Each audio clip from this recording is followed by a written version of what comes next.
নমস্কাৰ বন্ধুসকল, সুস্বাদৰ উৎপাদন কেন্দ্ৰলৈ আপোনালোকক সকলোকে স্বাগতম জনাইছোঁ। যোৱা 5টা বছৰে আমি উৎপাদন কেন্দ্ৰৰ পৰা বিভিন্ন ধৰণৰ ৰাসায়নিক দ্ৰব্যমুক্ত বিশুদ্ধ খাদ্যবস্তু আপোনালোকলৈ আমি যোগান ধৰি আহিছোঁ এই উৎপাদন কেন্দ্ৰৰ পৰাই। বন্ধুসকল, আজি আমি এটা বিষয় লৈ পেলাই আলোচনা কৰিব বিচাৰিছোঁ। সেইটো হ'ল শেহতীয়াভাৱে আমি এটা ভিডিঅ' বনাইছিলোঁ, মানে ইয়াৰ আগৰ ভিডিঅ'টো, য'ত আমি ঘানিত পেৰা তেল আৰু এক্সপেলাৰত পেৰা তেলৰ মাজত পাৰ্থক্যটো কি সেই বিষয়ে আমি আলোচনা কৰিছিলোঁ। এতিয়া আমাৰ যিসকল ব্যক্তিয়ে তাৰ পিছত আমাৰ তাৰপৰা ঘানিৰ তেলটো লৈ গৈছে, তেওঁলোকৰ ভিতৰত বহুতে আমাক প্ৰশ্ন কৰিছে। এটা ফোন কৰি প্ৰশ্নৰ আমি সন্মুখীন হৈছোঁ যে ঘানিত পেৰা তেলটো, ইয়াৰ চেণ্টটো খুব ধুনীয়া, তেলটো গাঢ়া, তেলটো সকলো ভাল, কিন্তু তেলটোত লাইট এটা ফমিং হয়। ফমিং মানে ফেন উঠে। এতিয়া কথাটো হ'ল, ফেনৰ কাৰণটো কি? বহুত মানুহ চিন্তিতও হয়, কাৰণ এইটো স্বাভাৱিক নহয়, আমাৰ সাধাৰণতে স্বাভাৱিক কথা নহয়, কাৰণ তেওঁলোকে বজাৰৰ পৰা যিবোৰ তেল কিনি ব্যৱহাৰ কৰে সেইবোৰত আচলতে ফেন নুঠে। কিন্তু ঘানিৰ তেলটো যেতিয়া আপুনি কেৰাহীত দিয়ে, তেতিয়া ই এটা ফমিং, এটা নেচাৰেল ফমিং এটা ক্ৰিয়েট কৰে কেৰাহীখনত, মানে কেৰাহীখনত অলপ ফেন উঠে। ইয়াৰ আমি চাব লাগিব ইয়াৰ কাৰণটো কি। একটো কৈছোঁ যে it's a cold press oil, অৰ্থাৎ ই ঘানিত পেৰা কোল্ড প্ৰেছ, অৰ্থাৎ ঠাণ্ডা। ইয়াক উলিওৱাৰ গোটেই প্ৰচেছটোত এই তেলটো হিটৰ মাজেদি নাযায়। ই এটা নেচাৰেল ট্ৰেডিশ্যনেল ৱেত তাক যিমান পাৰি তাক এটা শীতল প্ৰক্ৰিয়াৰ মাজেদি তাক পাৰ কৰা হয় আৰু তেলটো এক্সট্ৰেকশ্যন হয়। ইয়াৰ বৈশিষ্ট্যটো হ'ল যে এই সৰিয়হত থকা যিখিনি মইশ্চাৰ, সেইটো ৰিটেইন কৰে তেলটোৱে।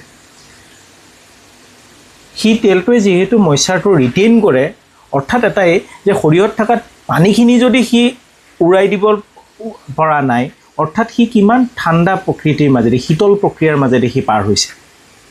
সেই প্ৰক্ৰিয়াৰ মাজেদি পাৰ হোৱা তেলটোৰ যিটো তাৰ ঔষধি গুণাগুণ বা তাৰ যিটো কেমিকেল কম্পজিশ্যন, সেইটো অকণমানো সলনি নহয়। ইয়াৰ তুলনাত এক্সপেলাৰ বা আন যিবিলাক প্ৰক্ৰিয়াৰ মাজেদি আমি তেলবিলাক বাহিৰ কৰোঁ, এক্সপেলাৰ বা ৰিফাইনৰ ক্ষেত্ৰতো 400 ডিগ্ৰী চেণ্টিগ্ৰেডৰ ওপৰলৈ গুচি যায়। এতিয়া কথাটো হ'ল, এই তেলটো স্বাস্থ্যৰ বাবে খুব ভাল। এই তেলটো হ'ল আজিৰ পৰা 50 বছৰ আগতে আপোনালোকৰ পূৰ্বপুৰুষসকলে যিটো পদ্ধতিত তেল পেৰি খাইছিল, সেই পদ্ধতিত পেৰা তেল। এতিয়া কথাটো হ'ল, বৰ্তমান যিখন বজাৰখনত মানুহক যেনেকুৱা যি বস্তু লাগে তেনেকৈ বনাই দিয়া এখন বজাৰ। ইয়াত ঈশ্বৰে বনাই দিয়া বস্তু একো নাই, ইয়াত সকলো বস্তু মানুহে বনাইছে। ইয়াত আপুনি নেচাৰেল প্ৰক্ৰিয়াৰ মাজেদি হোৱা একো বস্তু নাই। মানুহক যেনেকুৱা লাগে, চাউল সৰু লাগে যদি চাউল সৰু বনাই দিছে, চাউল যদি চেণ্টেড লাগে চাউল চেণ্টেড কৰি দিয়া হৈছে। আপোনাক যি যেনেকৈ লাগে তেনেকৈ চাইণ্টিষ্ট বহি আছে, তেওঁলোকে আপোনাক বস্তু এটা বনাই দি দিব। কিন্তু নেচাৰেল প্ৰক্ৰিয়াৰ মাজেদি বা ট্ৰেডিশ্যনেল প্ৰক্ৰিয়াৰ মাজেদি যেতিয়া এটা বস্তু সৃষ্টি কৰা হয় বা প্ৰচেছ কৰা হয়, তেতিয়া তাৰ কিছুমান বিষয়ে থাকি যায়, লুপ হোল কিছুমান থাকে। তাৰ ভিতৰত অন্যতম এটা হৈছে যে এই তেলটো যেতিয়া আপুনি কেৰাহীত দিব, তাত অকণমান হ'লেও ফেন উঠিব। কিন্তু সেইটোৱে তাৰ চাৰ্টিফিকেট। সেইটো কাৰণে আপুনি কোনো লেবৰেটৰী চাৰ্টিফিকেট নালাগে। এই যে ফোম উঠিছে, সেইটোৱে ইয়াৰ বিশুদ্ধতাৰ চাৰ্টিফিকেট। অৰ্থাৎ এই তেলটো প্ৰকৃততে কোল্ড প্ৰেছ হয়। আৰু আমাৰ লেবেলখনত আপুনি ক'তো এটা বস্তু লিখি থোৱা নাপায় যে it is only a brand name and do not reflect its true nature. প্ৰতিটা তেল লাগিলে আপুনি 500 টকা, 700 টকা, 800 টকা লিটাৰকৈ আপুনি মিঠাতেল কিনি খাওক, প্ৰতিটা তেলৰ ডাঙৰ ডাঙৰ কোম্পানীবিলাকৰ তেলৰ তলত এটা লাইন লিখি থৈ দিয়া থাকে। কিন্তু আমি ইয়াক 100% কোল্ড প্ৰেছ অইল আমি এক্সট্ৰেকশ্যন কৰিছোঁ আৰু আপোনালোকলৈ আমি প্ৰেৰণ কৰিছোঁ। গতিকে তাৰ যিখিনি নেচাৰেল কেৰেক্টাৰ, সেইখিনি তাৰ লগতে যাব। আমাৰ তাৰপৰা আমি উৎপাদন কৰোঁতে আমি যিহেতু ইয়াত কোনো এণ্টি ফমিং এজেণ্ট ইউজ কৰা নাই, ইয়াত কোনো ৰাসায়নিক দ্ৰব্য, কোনো কেমিকেল নাই, গতিকে তাৰ যিটো নেচাৰেল কেৰেক্টাৰ সেইটো ইনটেক্ট থাকিব। আৰু আপুনিও যদি আমাৰ আগৰ পুৰণি মানুহক সুধি চায়, তেতিয়া এটা কথা গম পাব যে আগৰ দিনত সৰিয়হৰ তেলটো কিছু ফেনাইছিল। যেতিয়া সেই সৰিয়হৰ তেলত কিবা বস্তু এটা আপুনি ভাজে বা কিবা কৰে, তেতিয়া তেলটো অকণমান ফেন উঠে। সেইটো আছিল তাৰ নেচাৰেল বৈশিষ্ট্য। সেইটো ট্ৰেডিশ্যনেল প্ৰক্ৰিয়াত এক্সট্ৰেকশ্যন কৰা তেলটোত থাকি যায়। কিন্তু বৰ্তমানে যিবোৰ তেল আমি ব্যৱহাৰ কৰোঁ, সেই তেলটো হৈছে বিভিন্ন ৰাসায়নিক প্ৰচেছ, অৰ্থাৎ কেমিকেল প্ৰচেছ, বা নহ'লে তাক এটা সম্পূৰ্ণ এটা হেঁচা প্ৰয়োগ কৰি সৃষ্টি কৰা তেল। ইনফেক্ট আমাৰো যিটো আমাৰ নৰ্মেল মাষ্টাৰ অইল আছে, যিটো আমাৰ এক্সপেলাৰ অইল আছে, সেইটোত ফেন নুঠে। একেটা সৰিয়হৰ পৰাই কিন্তু নিষ্কাশন হয়। এইটো তেল আৰু সেইটো তেলৰ মাজত সৰিয়হৰ কোনো পাৰ্থক্য নাই। কিন্তু নিষ্কাশনৰ প্ৰক্ৰিয়াটোৰ পাৰ্থক্যটোৰ কাৰণেই আচলতে তেলটোত অকণমান ফেন উঠে গতিকে এই বিষয়টোক আপোনালোকে নেচাৰেল এটা ফেন'মেনন হিচাপে ল'ব লাগিব আৰু সেইটো হ'ল গেৰেণ্টি কাৰ্ড যে এইটো কোল্ড প্ৰেছ হয় আৰু আপোনালোকৰ শৰীৰৰ বাবে আৰু আপোনালোকৰ স্বাস্থ্যৰ বাবে ই ভাল ইয়াক যদি এণ্টি ফোমিং এজেণ্ট ইউজ কৰে তেতিয়াহ'লে ইয়াৰ ফোমটো নোহোৱা হৈ যাব ইয়াক যদি গৰম কৰি দিয়ে তেতিয়াহ'লে ইয়াৰ ফোমটো নোহোৱা হৈ যাব কিন্তু তাক যদি নেচাৰেলি মই যদি আপোনালোকৰ তালৈ পঠিয়াবলগীয়া হয় আপোনালোকৰ ঘৰলৈ আপোনালোকৰ ব্যৱহাৰৰ বাবে তেতিয়াহ'লে ইয়াত অলপ হ'লেও ফেন থাকিবই আৰু সেইটো নেচাৰেল আৰু সেইটো সম্পূৰ্ণভাৱে আপোনালোকৰ শৰীৰত বা আপোনালোকৰ দৈনন্দিন আপোনাৰ খাদ্যত তাৰ কোনো প্ৰভাৱ নাথাকে ইটছ এ নেচাৰেল থিং গতিকে এই কথাখিনি আপোনালোকক অৱগত কৰিবলৈ ঘানিত পেৰা তেলৰ সম্পৰ্কে এই ভিডিঅ'টো বনালোঁ আমি আশা ৰাখিছোঁ যে আমাৰ এই উৎপাদন কেন্দ্ৰত উৎপাদিত বিভিন্ন ধৰণৰ সামগ্ৰী এই সামগ্ৰীবিলাক আপোনালোকে ব্যৱহাৰ কৰি ভাল পাব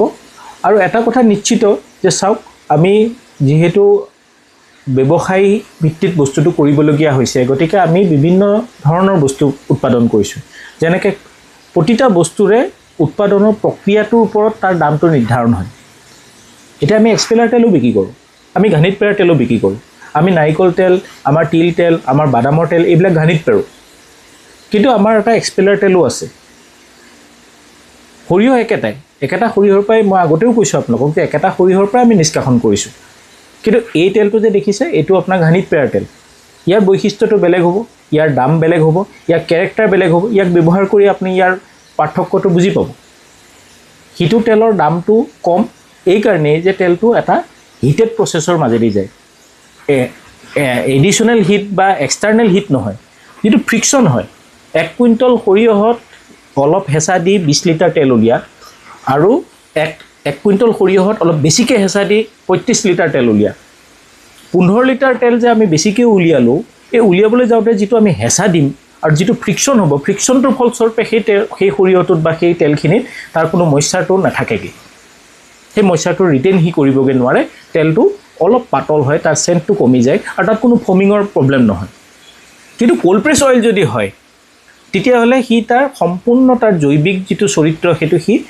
কণ্টিনিউ কৰিব লগত গতিকে এই তেলটো এই যিটো বিশুদ্ধ সৰিয়হৰ ঘানিত পেৰা মিঠাতেল আছে এই তেলটো আপুনি ব্যৱহাৰ কৰিলে আপুনি কৰিব লাগিব কি যে কেৰাহীখন পাৰিলে লোহাৰ কেৰাহী ব্যৱহাৰ কৰিলে ভাল এতিয়াতো চবেই কৈছে যে এলয় কেৰাহীবিলাকৰ পৰা আমি আঁতৰি আহিব লাগে পাৰিলে 3 প্লাই নহ'লে আমি আগৰ পুৰণি দিনীয়া আমাৰ যিটো ঢালাই কেৰাহী আছিল তাত ইউনিফৰ্ম হিট হয় এলুমিনিয়ামৰ বস্তুবিলাকত বৰ্তনবিলাকত বা বাচন বৰ্তনবিলাকত আমাৰ কি হয় ইউনিফৰ্ম হিট নহয় কিন্তু লোহাৰ কেৰাহীখনত ইউনিফৰ্ম হিট হয় গতিকে আপুনি লোহাৰ কেৰাহী ব্যৱহাৰ কৰিব পাৰিলে খুব ভাল তেতিয়াহ'লে ফমিংটো কমিব আৰু নহ'লে আপুনি কেৰাহীখন অকণমান বেছি সময় গৰম হ'ব দিব লাগিব তাৰপিছত আপুনি তাত পিঁয়াজ দিয়ক কিবা দিয়ক ভাজক ফমিংটো কম হ'ব কিন্তু নৰ্মেল এইটো যিহেতু নৰ্মেল তেলেই নহয় বজাৰত উপলব্ধ XYZ তেলটো এইটো নহয় এইটো একদম সম্পূৰ্ণ পদ্ধতিগতভাৱে ইয়াক উৎপাদন কৰা ঘানিত পেৰা সৰিয়হৰ তেল